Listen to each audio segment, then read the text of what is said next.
Hello there, Dominic. How are you? I'm good. How are you? Can you hear me okay?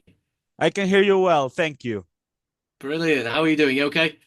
I'm doing fine. Thank you. Sorry for the delay. I had something to Oh, it's attend. okay. I'm very sorry about yesterday as well. Yes, apologies there. That's my fault. No worries, man. All right. It's a pleasure to have you back. You don't have any idea how much I wanted to do this interview. Oh, So, thank you. yeah, let's begin. First of all, I want to commend you that this is probably if I look into Rate Your Music. Do you know the page Rate Your Music? There's reviews there of your album. I don't know if you have seen them. What's the page called again? Rate Your Music. Oh, Rate Your Music. Yes, I have heard of that. Yes. There's reviews of your album there. If I review my page there, I pretty sure that the album is pretty high on my rating of albums of this year. Oh, brilliant. Oh, I'm very Yes, pleased it to is hear in that. number three, Oh, wonderful. Oh, I right appreciate that. Thank behind you. Steven Wilson. So sorry for that. Steven Oh, Wilson no. deserves it. Of course. No, I can't compete with Stephen Wilson.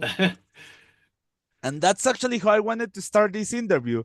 You see, Steven Okay. Wilson released an album earlier this year, and the concept is very interesting and all that. But I wanted to ask you, since the first album you released was very inspired on Steven Wilson, what do you think about Mhm. this album that Steven Wilson released earlier this year? I'm glad you asked me that because I did listen to it and I went in with quite high expectations because there was quite a lot of I don't know, there's quite a bit of a buzz about it, people getting excited, but everyone branding it as his return to prog or whatever. And I listened to it and do you know what? I wasn't that impressed. I like how it's like two long tracks. I think that's great. Obviously, because it's prog. But I think I enjoyed the first track more than the second. Um, but I just felt that although there were some cool moments within each track, a lot of it felt quite, in my opinion, quite recycled. So there were quite a lot of ideas in those songs that I can hear in Grace for Drowning, or I can hear in The Raven, or basically across this whole output. But in particular, there were quite a few guitar riffs that felt like I'd heard them um, on Grace for Drowning, and I thought that sounds exactly the same. It sounds just like recycled. So I thought, although there was some good moments, some cool moments, I think overall I was expecting something wildly different rather than it just sounded very Steven Wilson rather than me listening to it thinking, wow, this is actually very different. So, but I mean, it's still compared to a lot of other music out there, it's still really good. It's still great. It's still miles better than some of the stuff that's being released. But um, I just think that it didn't quite live up to my expectations of what it was going to be. Yeah, I still prefer. There are three particular Stephen Wilson albums that I go back to all the time. It's Grace for Drowning, The Raven, and Hand Cannot Erase. And there are some good albums after that, but I think that anything he does now will never top those three albums, I think. Yeah. But that's just my opinion. I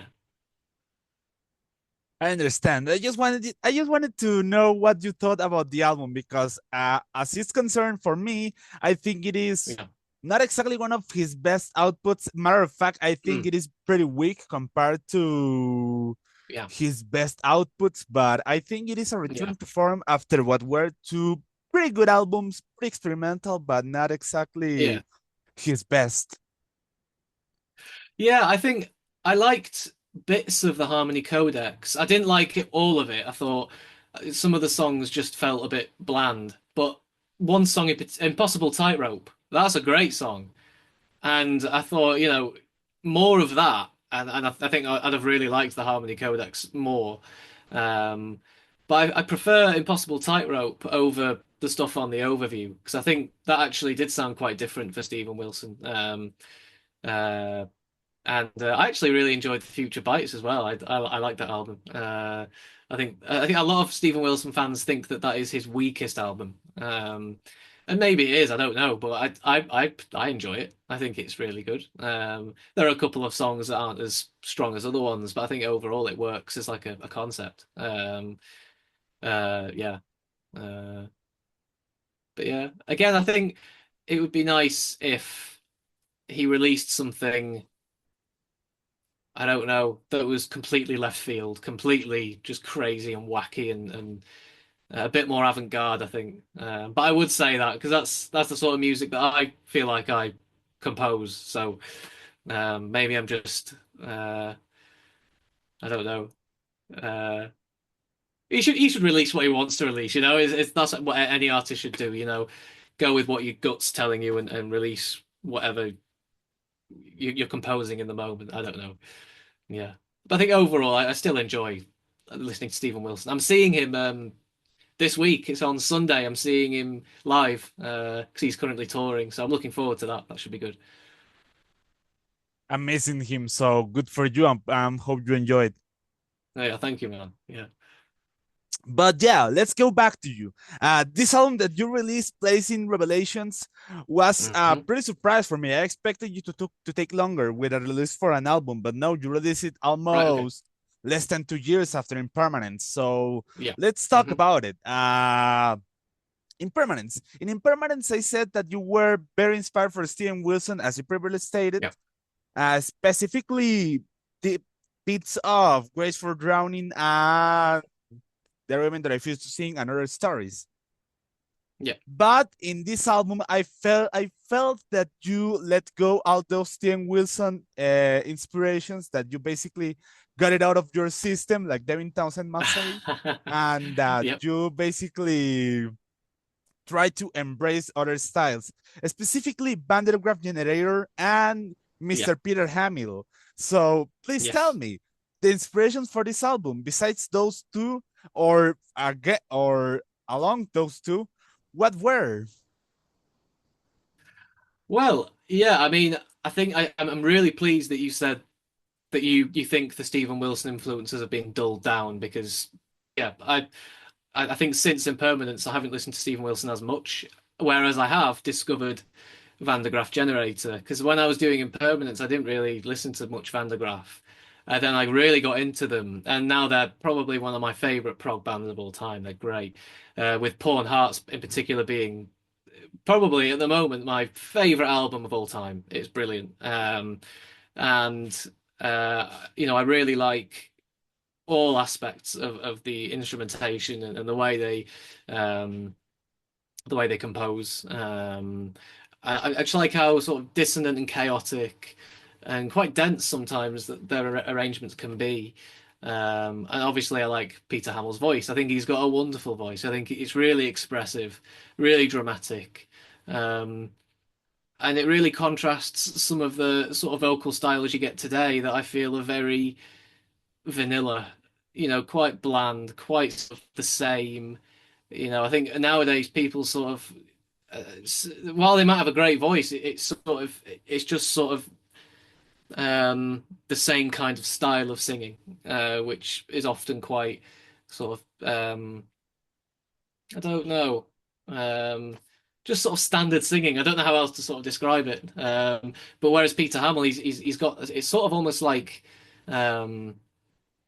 almost like uh, a musical sort of as if he was in like a Broadway show.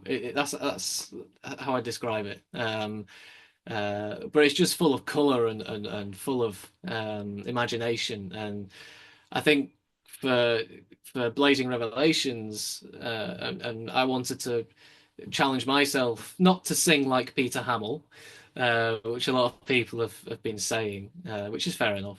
But I want to challenge my own voice and see what I can do with it if I can maybe um, try out some different styles, different ways of communicating the words. So there are moments where I'm quite sort of snarly, shouting, it can be quite sort of intense. Other times where I'm whispering, or even just narrating, just speaking. So I've tried to employ a variety of styles, just to give. I think to give the album a bit more color, a bit more variation. But other than Van der Graaf, I've been really getting into the Canterbury scene bands as well, like Caravan. Because I remember last time we spoke, actually, I was saying to you that I couldn't really get into like Soft Machine and stuff, and I'm still really trying to get into Soft Machine, and there are some really good moments on Third. But I have been getting into like National Health, and Gilgamesh. Trying to think of some others off the top of my head. Matching Mole, really like Matching Mole. Um, yeah, and I'm still discovering all the time. But I've been listening to that a lot, and that sort of informed some of the music on Blazing Revelations, particularly on Faithless Folly. I feel like there are some really sort of, I don't want to say jazzy, but sort of Canterbury-like sort of styles on there. Other than that, I'm still really into the Scandinavian bands like Wobbler, Angligard. So they still inform a lot of my music. Uh, and a lot of folky artists like Comus, Hilderlin. There's a band called Forest and another one called Trees, and they're all sort of like acid folky. Um, and I think for the next album, I'm probably going to go more down that sort of acid folk route. Um, yeah, I think that's a good summary of all the things I've been listening to. All right, let's talk about the lyrics because the lyrics have changed significantly compared Hmm. to Impermanence. In Impermanence, those were a bit like, I'm gonna say it again, Steven Wilson, because they Yeah. were addressing topics like depression, like solitude, like solitude again, sorry. But So good. Yeah. here on Blazing Revelations, they take a more dramatic turn. They take more a psychedelic turn. I basically Yeah. listened to them and I feel like they were more dramatic, more Mm. inspired by Genesis or by King Crimson or by the previously mentioned Van der Graaf generator. So please tell Mhm. me, since you were also your father also helped you with the lyrics of, let me take a look again. What was the song? Lullaby for a Broken Dream, if I'm not mistaken, Yeah. right? Yep. Yeah. All So. right. So basically, I want to know exactly what inspired you for these lyrics. Mhm. Okay. Well. Yeah. Well, it's good to mention that my for Impermanence, my dad wrote all the lyrics for that. And he's obviously a big Stephen Wilson fan as well. So he was inspired by Stephen Wilson. So, um, but I thought this time I'd like, because I never thought I'd be very good at writing lyrics. I thought I'm not going to try this because it'll sound rubbish. But I gave it a good go again in the spirit of challenging myself. I sat down and tried to come up with some lyrics. Um, and so I think what I wanted to happen with this new album with Blazing Revelations, I wanted each song to be its own story. Um, Whereas on Impermanence, there wasn't really a sort of narrative, there wasn't a story as such. It was more just a sort of a theme that I just kept returning to. Whereas with these four separate songs, each song has its own separate narrative, its own separate story. So we just tried to think of sort of a loose sort of story for each song, but you know, it's not a sort of set in stone uh, story for each thing. I like to encourage people to make up their own narrative, make up their own story, because I've got my version, but someone might read the lyrics completely differently and come up with their own version of events, and sometimes that's more interesting than what I think each song's about. Um, but uh, basically, for each song, there is a character who goes through some sort of enlightenment, um, but it's quite a violent sort of enlightenment where it's quite an ordeal for them to get from a position of um, to get from where they are to a position of enlightenment. And that's sort of the best summary I can give, really. Because when I'm writing them, I sometimes don't really know myself what I'm talking about. But you are right; they are very psychedelic, um, and you can sort of lose yourself in the um, yeah, I don't know, in the abstractness, because they are quite abstract and they can be interpreted in many different ways, which is why, um, I think, um, I did want to make them as dramatic as possible, and I think the music does a good job of um, uh, bringing that drama, and underscoring the words. Um, but yeah, that's it really. They are quite at times quite dense, quite a lot of big words and stuff in there. Um, but yeah, uh, I think I'm pretty pleased with them. My dad did do the lullaby lyrics. He did some of those, and I did some of those as well. I think that was sort of like a little stepping stone for me to try doing uh, a full song. I think I said we could maybe do half each for that song. So then that sort of led me on to doing the rest of the lyrics. But yeah, I'm a lot more confident now as a lyricist. Yeah, so All right, then.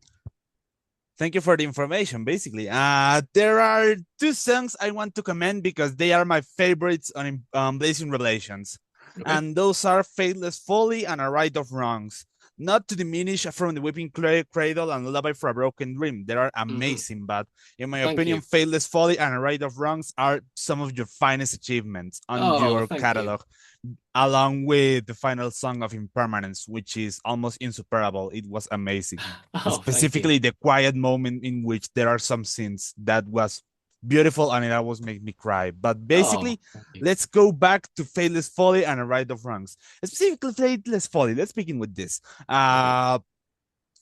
Could you please tell me a bit in detail the composition of Faithless Folly so I can comprehend it more and maybe try to appreciate it more? I can try, yes. And well, this sort of goes for all of the songs on the album, the way I composed it, because I'm still doing it by myself, in this very room that I'm in now, just on Logic. I compose everything, the guitars. I try and arrange the keyboard parts as well. I then add in like um, temporary bass and drum parts, but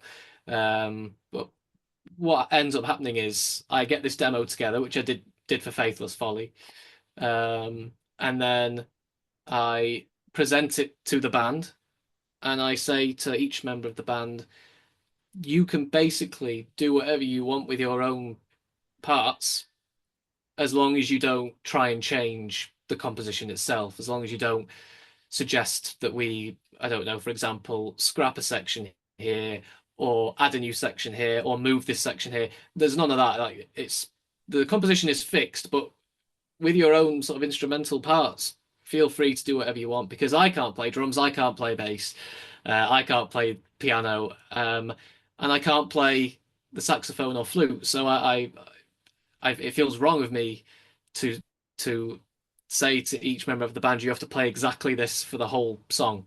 There are some bits where uh, there's like a specific part that's being as written, but a lot of the time I just say, do whatever you want. But as I was saying, Faithless Folly is sort of I was listening to a lot of Canterbury stuff when I wrote that, so a lot of the sections are informed by um, those bands that I mentioned, like Caravan and National Health. Um, and again, I think it's something I want to take even further on the next album. But I came up with the introduction first, the guitar introduction with those nice chords. Um, uh, I'm anyone who knows me knows that I don't like straight normal chords. I find them boring. So I try not to use regular chords. I just basically sit with my guitar and try different shapes and see what works. And I just came up with that one day, and it's quite. I don't know how to describe it in terms of like it's not.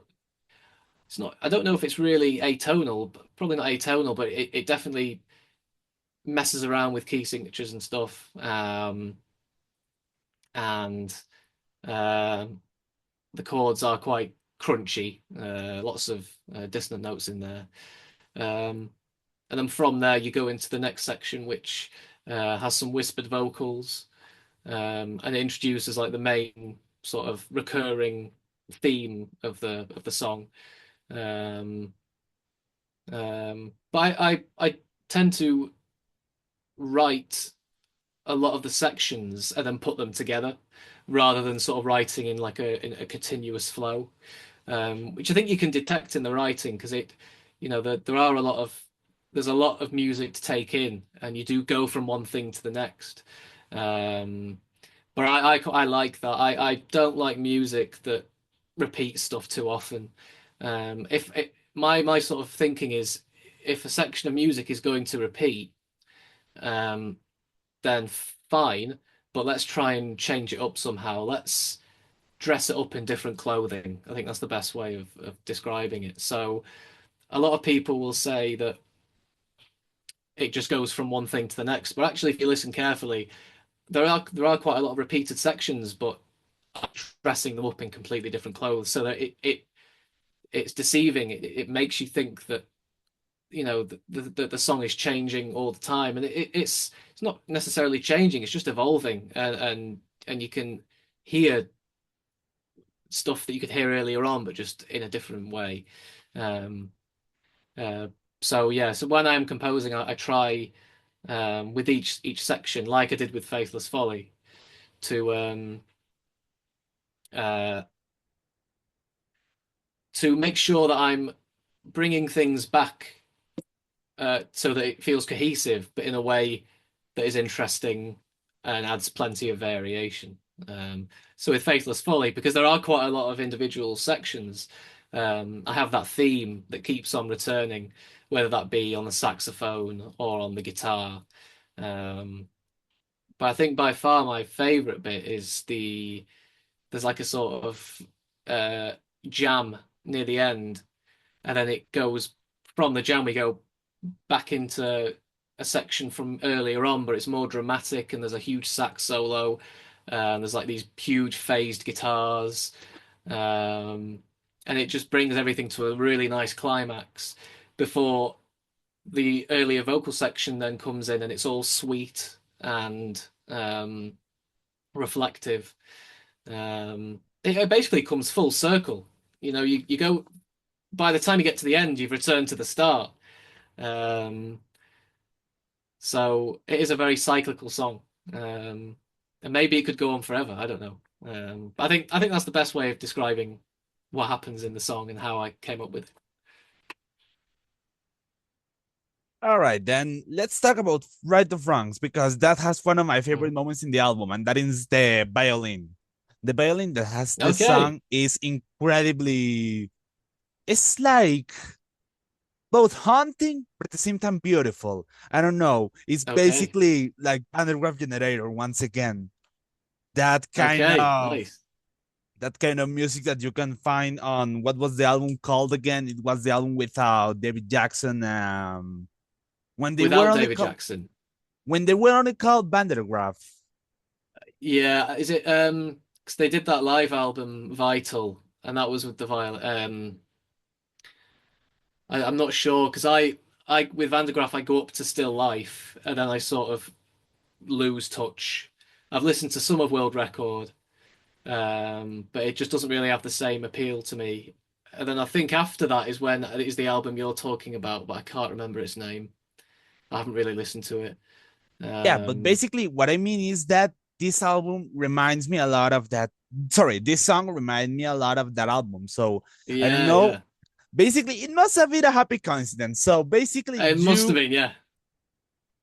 A Right of Wrongs has that violin that I love it. It's basically the best part of the song. So Right. basically, tell me what direction went to that violin? What made you think of a violin for that song, and exactly how does the composition go for that song? Okay, well, I didn't think of Van de Graaff at all, really, which is interesting. But I will have to listen to the album now that you've pointed it out and see what I think. But um, where in terms of the violin part, because I did have sort of a specific thing in mind, I was more I was more influenced by like sort of a lot of acid folk. So um, if you know Comus, their album First Utterance is amazing. I don't know if you've heard of I can never say it properly. Uh, I think it's Jan Dukes de Grey. I don't, the album's called Mice and Rats in the Loft. And that's a brilliant sort of acid folk album. Hölderlin, um, their debut album, I listen to every day. And a lot of those bands are using violins. And there was a specific entrance for the violin that I wanted in A Right of Wrongs, where it comes in doing like a da da da da da da da da da da da da da da. Quite like a sort of staccato thing. That I thought sounded very sort of reminiscent of a lot of acid folk I've been listening to. But I know which bit you're talking about, and I think what's nice is the violins and the flutes. They sort of do this sort of nice harmony thing together, and it sounds so sweet and so lovely. It's very lush. Um, but yeah, I'll tell the violin player because he'll be delighted that you like his violin work in there. It is really good. Um, and some of uh, the voicings he came up with for that song are great. He also does some lovely violin in Lullaby right near the end. And he just came up with that very quickly. He's a bit of a musical genius. Uh, yeah, Tristan Napoli, he's the violin player. Yeah, and he does some great violin on the first track as well. It's really sort of King Crimson-y, really chaotic violin. We double track. I think we might have even triple tracked some really just random chaotic violin stuff, which we have quite low in the mix near the end. Um, yeah. So yeah, he did a really good job. But yeah, in particular on a right of wrongs, it is a really good violin part. Yeah. Okay, I want to quote Mr. Quentin Tarantino, one of my favorite directors of all time, with Okay. a quote that he said, I make my movies for me, but they're all invited to see them. I want to know if you have the same mentality because for the albums, I feel like you're making them not exactly to satisfy a public, just to satisfy Mhm. yourself. So I want to know, are these albums directed to you, to your own aspirations, to your own satisfaction? And everyone else is invited, like Mr. Quentin Tarantino said, or are you making them for everyone else to listen and you are secondary? Well, I think that's a brilliant quote, and I'm glad that you've said it because I agree with it wholeheartedly, and I'd say yes with my own music. And I've said this to other people as well. Um, I am making and recording and playing the music that I like, and it is for me. And it sounds quite sort of selfish and a bit arrogant, but it's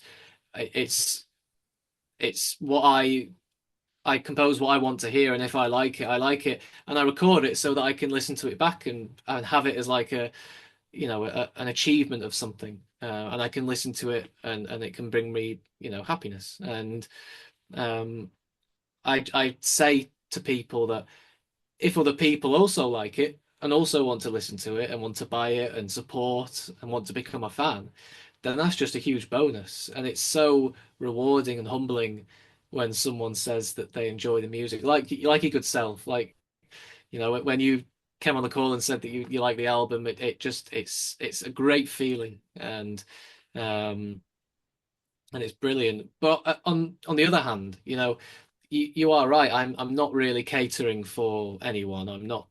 Um, I'm not trying to please anyone. And I'm not thinking with the next album, well, what could I do that people might enjoy? Because I could talk about this all day actually, because it sort of segues into people's listening tastes and well, people in the prog world in particular who listen to a lot of prog music and a lot of modern prog music and stuff. Uh, because obviously with any album, not everyone is going to 100% like it. There are going to be people that dislike it, and some people that love it, and some people that can't decide. And that's great, you know. We've all got different opinions, and that's what makes being human so refreshing, is that we all have different opinions on things.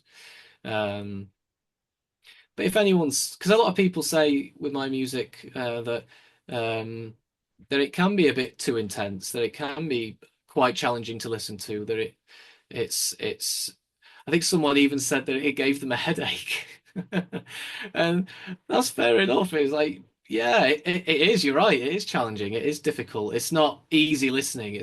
You know, you wouldn't just, um, I don't know. There are certain, you wouldn't, I don't know. I don't know what activities you would do. I think it's one of those albums where you have to sit down and just listen, and it's not something you can just have on in the background, I don't think. But that's fair enough. But you know, I'm sure the majority would prefer it if the music was a bit more sort of melodic. A lot of people say more melodic, and it's like, yeah, that's cool. But a lot of bands are doing that. A lot of bands are still making, even prog bands are still making a lot of melodic music, and there's nothing wrong with that. But I just prefer making music um, that is quite disjointed, that is quite um, uh, chaotic and dramatic and intense, and that uses very uh, sort of non-standard harmony and non-standard rhythms, because I think that's interesting, and that's just my personal perspective. So the next album, um, I'm just going to continue with that sort of mindset that um, I will write the music that I feel I am I'm enjoying, and if anyone else enjoys it, then that's just a great bonus. And I think it's important to challenge myself, so I'm going to continue to challenge myself as well. I don't like writing music where I'm finding it easy. I think I like to make it difficult. Um, you know, really pushing my own musical ability, because sometimes I can't even play what I'm coming up with, and I have to practice to get there. So yes, that is a great quote, and I agree with it wholeheartedly. Yeah, cool. All right, let's continue. All right. So I wanted to question you something regarding the previous album, or not basically from this album, but also something that you commented on a previous interview that I made to you.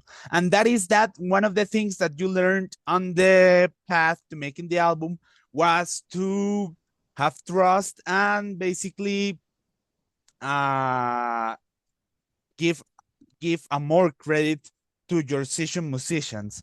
From what I have seen from Blazing Revelations, you assemble the band and you use them to record the album. So I want to know, what is the mentality that you have right now as of session musicians and of your band right now? Okay, yeah.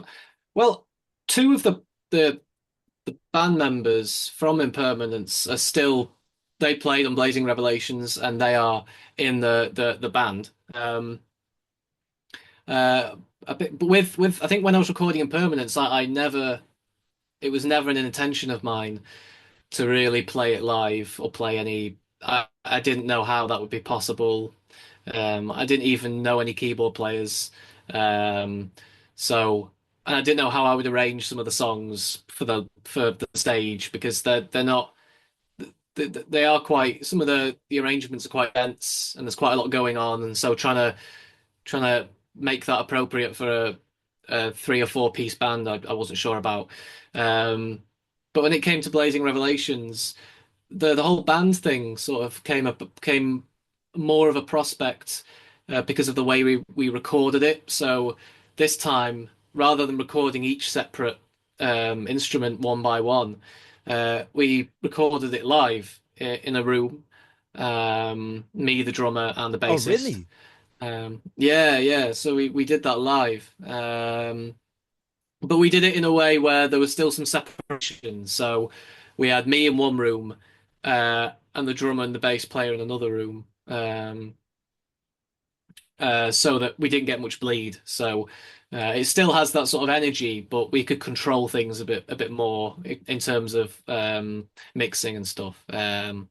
So we did that in a room, and then I was desperately looking for a keyboard player um, because I think we got invited to play a festival, and I didn't have a band, but I just said yes, and I was like, yes, we'll play this festival, we'll do it. So I needed to get a band together. Um, so I looked everywhere for a keyboard player who was like local, and I found one, and she's great. She's brilliant, and she likes like Dream Theater and stuff like that, and she's really good. So that was a blessing.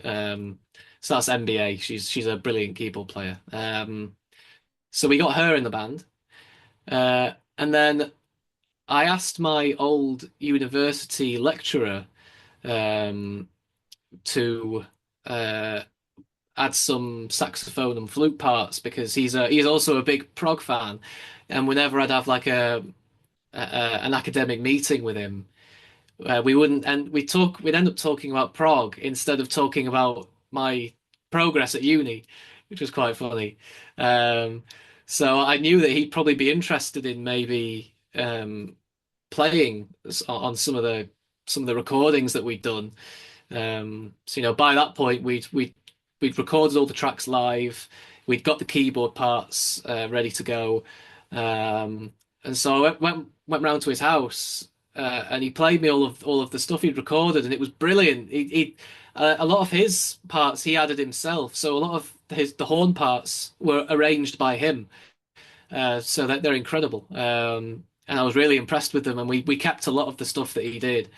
And I was going to say to him, I was going to ask him, I was going to say, how would you feel about joining the band?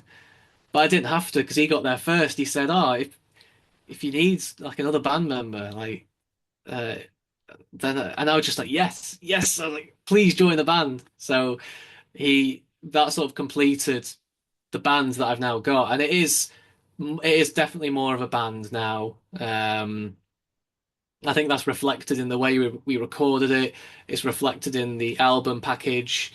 Um, so on the back of the CD and the vinyl, there's each member on the back. Um, and this time there aren't really many guest musicians. I think there's only two, and one of them is the person that produced it. So it's definitely more of a band thing now. Um, but I appreciate all of the session musicians that came in for the last album because they were really, really good. But I just felt like for this album, I wanted it to feel. I wanted it to have a very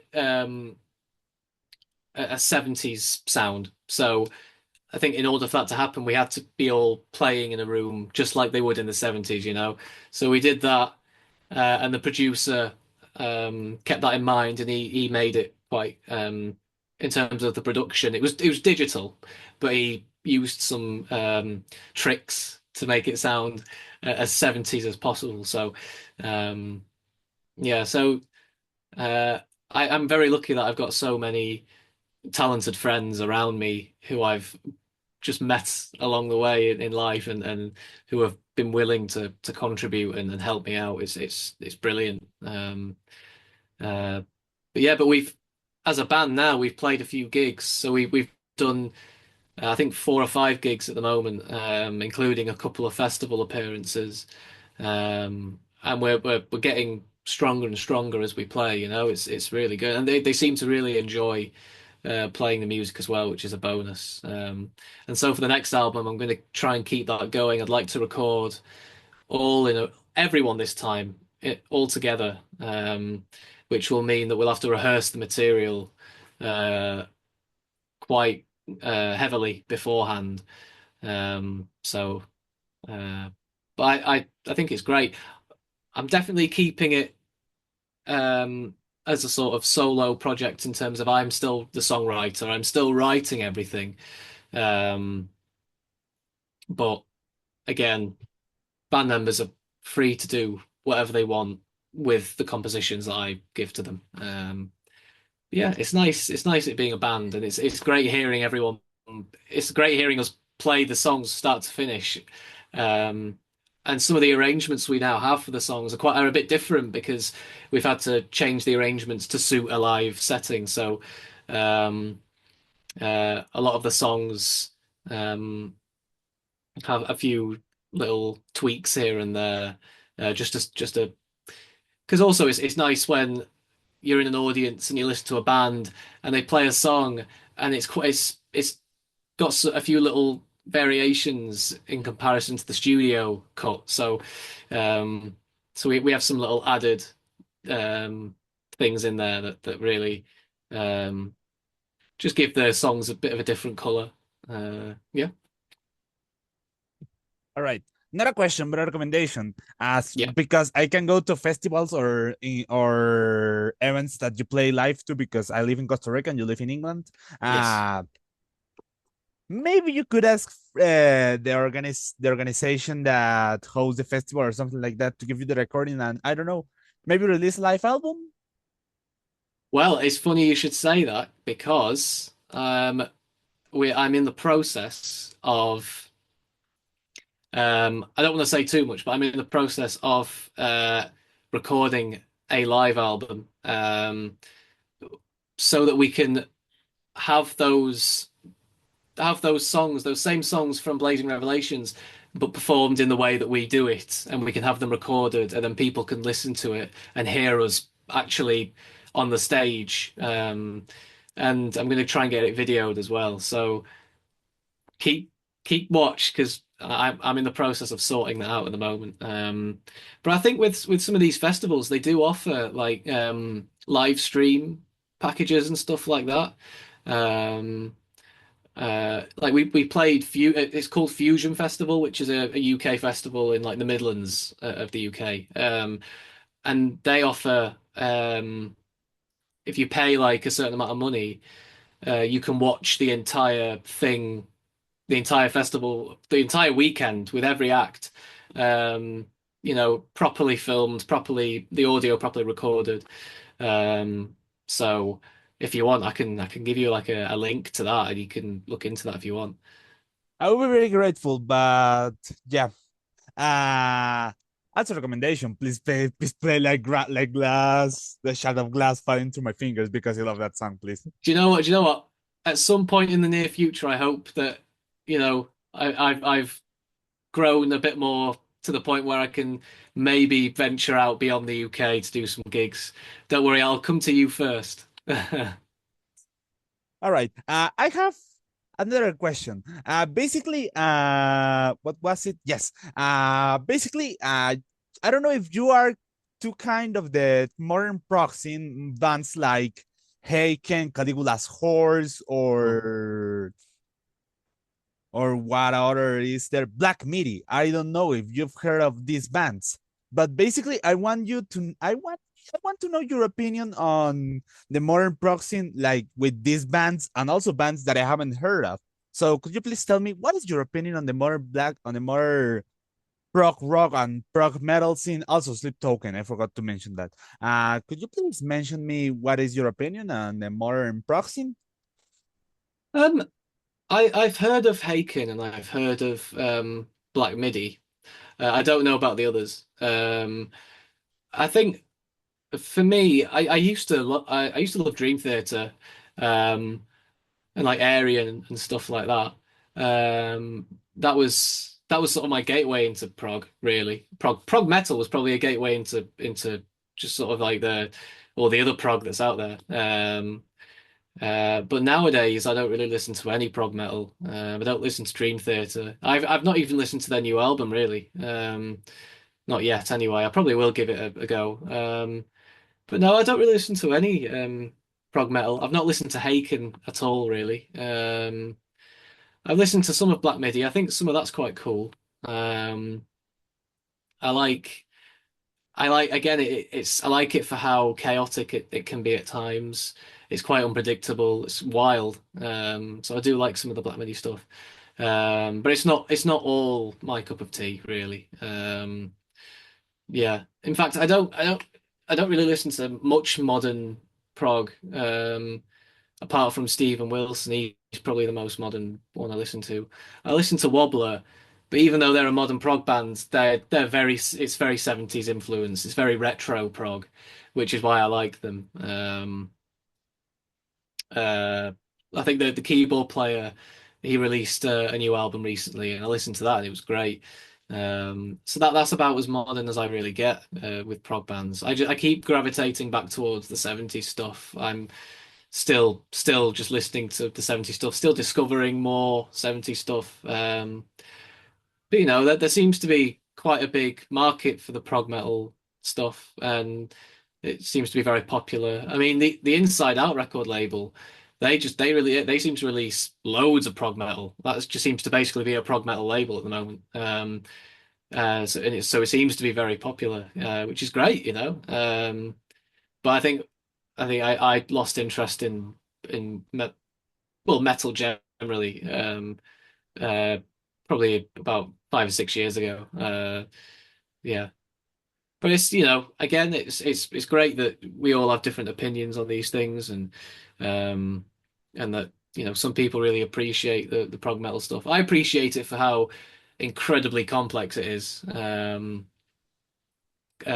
how gritty and it rocks. It's great. But I think for me, it's not as expressive as just like regular prog rock. And especially the 70s stuff. The 70s stuff is just unbeatable.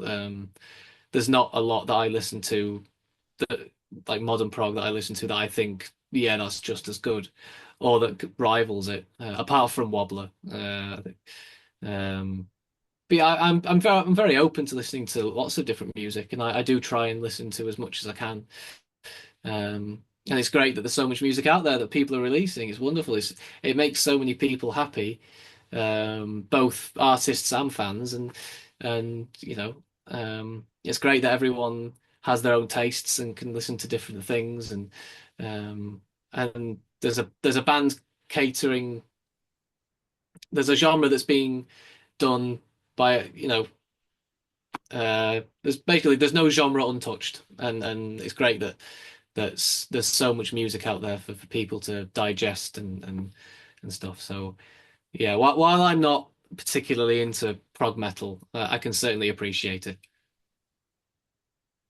I highly recommend you Haken. It is like one of the bands that Mm. perfectly fuses prog metal and prog rock. So Yeah, basically, yeah, they have released an album recently called Life Forms, which is yeah. a live album on UK. So I recommend you to check that, and if you like it, I shall. try to dive more into Haken. I'm pretty sure you enjoy it.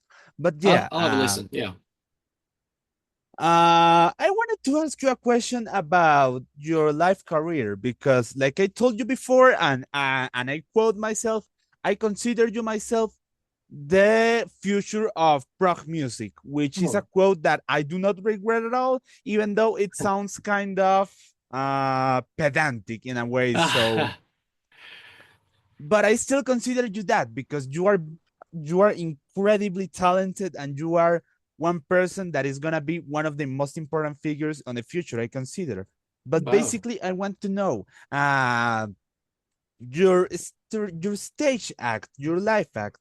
Yeah. Uh, Basically, you are good. You told me already that you're playing into festivals, that you're already Mhm. doing gigs, but I want to know, will you do gigs more personally, more personal, yes, like in venues, in bars, like every artist starts and such? Will you start like that? And what aim do you have in the next 5 years? Okay. Well, firstly, thank you for saying that very nice thing about me. It's humbling and it's overwhelming, and I'm very grateful that you think that. I just hope I can live up to it and keep on producing. Um, music that, that not only I enjoy, but maybe the other people. As I say, it would be a nice bonus, and if it helps to grow my popularity, then that's great. I think with each album release, if you grow in popularity just a little bit, you're doing the right thing, and so thank you very much. In terms of uh, the live stuff, um, I mean, yeah, I'm quite open to playing whatever venue. But I think for me, I'd like to do some support slots for some like more established bands. I think that's a good way of reaching out to the correct audience, to a prog audience that are like-minded and that want that kind of thing. Um, but it's very difficult to pitch yourself with this kind of music to regular sort of promoters, because you do need a certain kind of audience that will um, entertain that sort of music and will want to hear it. So I'm still finding my feet with it all. It's quite a bit of a minefield, the live um, sort of stuff. But I like doing the festivals because again, you guaranteed like an audience of people that might not have heard your music and that suddenly become fans. So that's a great way of reaching an audience. But I'm happy to play tiny venues as long as I know that there will be it will be you it will be rewarding, as in there will be people there that hear it and maybe are interested, even if it's just a little bit interested. So I am in the process of doing that, and I need to get the band more gigs. The band are desperate to play, so um, I do need to get on that. But us doing this live video, I'm hoping that will help sort of um, uh, we can use that as like a tool to persuade promoters and bands and whatever else to have us on the bill or have us as a support band or something like that. Um, so yeah, again, watch this space. All right. We're going to end. So I have two questions and then we finish. Okay. Basically, I have one question regarding your relationship with the musical industry. I know you are still very young in the musical industry Mhm. and you haven't met any of the problems like, you have to release a single, Yeah. you have to release a more commercially successful album, or you have to be more poppy or something like that. But I want to know what is your opinion on the current music industry? Um, it's a great question. Again, I think it's something that we could have a completely separate call to discuss for hours because it's an interesting conversation. Um, but I don't really know that much about the wider music industry, and I'm definitely not really a huge part of it. Definitely not. I'm an independent artist, and I'm not on a label or anything. Uh, but I do, I think that's probably why I don't really know a lot because I can do what I want at the moment. I can record whatever music I want. I can release whatever music I want. I can plan the release however I want. Um, and no one's going to say, no, you have to do this or you have to do that. I'm my own boss, which is great. Um, I'm not contractually obliged to do anything. Um, so that's a nice thing, um, and I use Bandcamp, which I think is brilliant. Bandcamp are great. Um, I think they really help musicians in a proper way that actually is helping. It's not, there are no smoke or mirrors. It's just Bandcamp is Bandcamp. It's there to help. It's not there to deceive you. And musicians actually are making money from it and reaching an audience. But I think everyone says the same thing about streaming platforms like Spotify, and I'm no exception. I think the same thing. It's rubbish, that you don't, there's no money in streaming. Um, it's just, it is it is what it is, and it's probably not going to change. No matter how many people complain, it is probably just going to stay the same. So that's why I always encourage people to use Bandcamp and to go to Bandcamp instead. I never really shout about Spotify or anything like that. I just say go straight to Bandcamp. Um, but yeah, but it's something to bear in mind if I ever, um, you know, um, thought about being on a label. If a label ever wanted to have me, um, I'd have to think about these things and think about whether I would be controlled and made to do things that I wasn't necessarily comfortable with. But I think there are some really nice, labels out there that are catering for prog fans. So I think, you'd think that they were quite open to whatever music you presented to them, and would let you do what you want. So, you know, uh, I'm being quite optimistic. Uh, but that's that's just hypothetical. That might never happen, but it's just something that might happen. Uh, but yeah, but it's again, I could go on about this for ages. I think music that's released nowadays, like really commercial music, like that's released that gets onto the charts. You know, someone said to me the other day, made a really good point that you know, music that goes to the top of the charts nowadays will go to the top of the charts for about a week and then will disappear, and you won't that song, even though it got to the top of the charts. It's there's no it's not memorable at all. It doesn't stay in people's heads. It doesn't last the test of time. It just goes to the top of the charts, then disappears. Whereas back in like the 70s and the 80s, um, the charts were really important to people, and it really was a good indicator of what music was out there and what and how powerful an artist actually was. Um, but and so when a song would get to the top 10 or even the top 20, they're songs that we still listen to today because they have lasted the test of time. Um, and they probably will continue to last the test of time. But there is too much music out there at the moment, and a lot of the very commercial sort of sounding music that's out there and that ends up on the charts just isn't really it's not staying with people. It's there for a brief moment and then it disappears.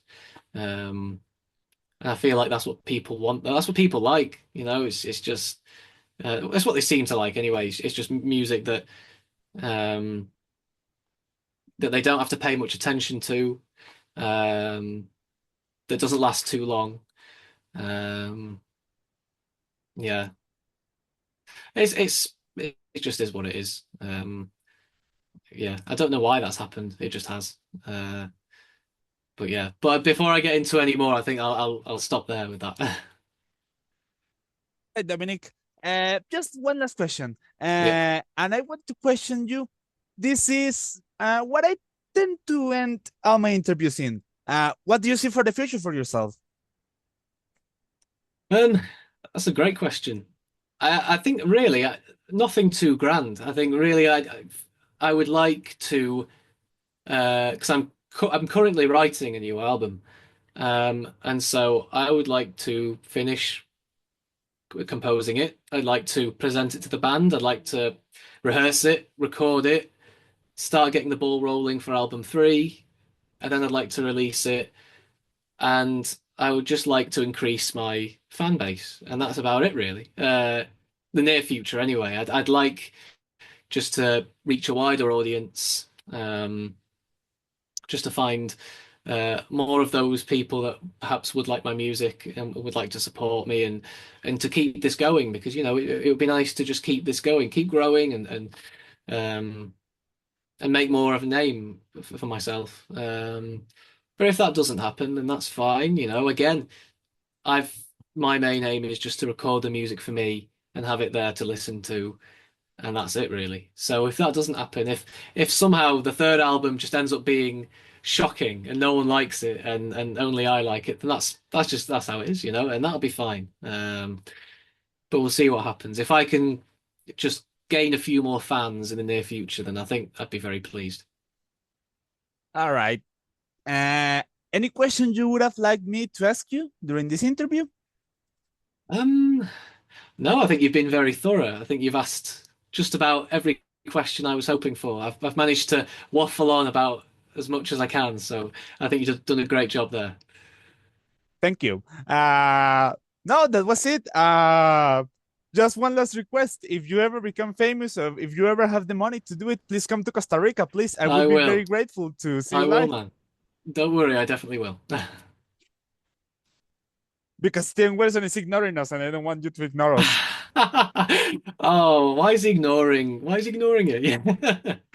Me I'll and I'll Argentina. So yeah, it's yeah. incredibly disappointing. Well, I'll let you know what he's like when I go and see him, and I'll update you on the band and stuff. Yeah. But yeah, very, very grateful me for you to take this interview. It was Oh a no, really thank you. nice time to be talking with you. It it makes me grow as a person and as a Oh, music thank you. and as a music reviewer. So I'm very grateful Oh, for no your time. worries. No, thank you. I'm very grateful that you asked me to interview. I was very happy when you asked. So thank you very much. I really enjoyed speaking to you. Just to let you know, I will most likely interview you for your third album. So yeah, Great. I Great. hope that you release Nice. it soon so I can interview you as soon as possible. Brilliant. Yes, I'll keep that in mind. All right, Dominic, that would be it. Thank you for your time and no, have a beautiful night. Thank you. Thank you.